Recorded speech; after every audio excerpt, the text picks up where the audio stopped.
I was the textbook definition of a Velcro girlfriend. If I could have spent 24 hours a day physically fused to my boyfriend's side, I would have. I was in the middle of my nightly routine, clinging to his neck and begging for one more goodnight kiss, when a flicker of strange, translucent text drifted across my vision like a live stream comment section. Is this side character actually brain dead? Can't she see the lead is doing a tactical lean back? For real, he doesn't even want to touch her. He only dated her to keep the crazy fans away. She really thinks she's the love of his life? Delusional. Almost there, guys. The real heroine is about to make her entrance. Our little stage 5 clinger is getting the boot any minute now. I stared at the floating words, my heart dropping into the pit of my stomach. My fingers, which had been laced tightly behind Cade's neck, slowly began to lose their grip. In the next second, Cade lifted his head. His eyes were dark, shadowed with a touch of the irritation that comes from being interrupted. His voice was a low, honeyed rasp. Why'd you stop? My heart gave a violent squeeze. My eyes darted around the room, unable to meet Cade's gaze. Under his piercing look, the kind that felt like he was peeling back layers of my skin, I reached down and gripped the silk sheets, whispering, I'm just tired. Cade didn't say anything. He just watched me for a long beat, probably trying to figure out if I was glitching. After a moment, he rolled over, his back to me. His voice was flat, impossible to read. Then sleep.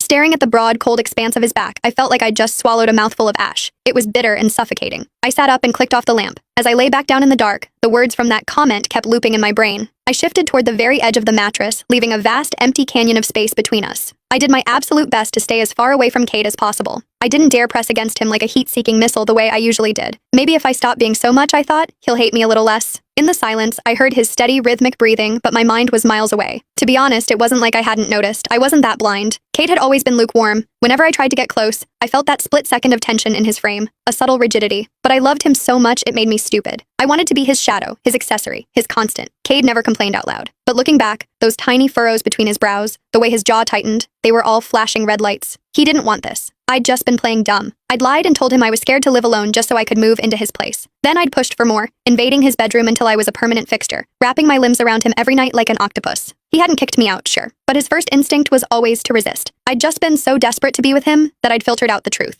Now it seemed the comment was right. The air in the room felt heavy. I tossed and turned until the early hours of the morning, finally drifting into a fitful sleep. When I woke up, I realized I was curled into Cade's chest, my right arm locked firmly around his waist. His chest rose and fell in a slow, steady rhythm. After a few seconds of frozen realization, my soul nearly left my body. My body had gone into autopilot during the night, seeking him out like a habit I couldn't break. If he woke up and saw me like this, the annoyance would be written all over his face. Holding my breath, I moved with the agonizing slowness of a glacier, trying to retract my arm. I was inches away from a clean break, almost back to my side of the bed when a hand clamped firmly around my wrist. I looked up, slamming right into Cade's deep, bottomless eyes. He'd clearly just woken up. His voice was thick with sleep. What are you doing? Panicked, I yanked my hand back and shoved against his chest with both palms, trying to create distance. I stammered out the first excuse I could find. Nothing. It's late. I have to get to work.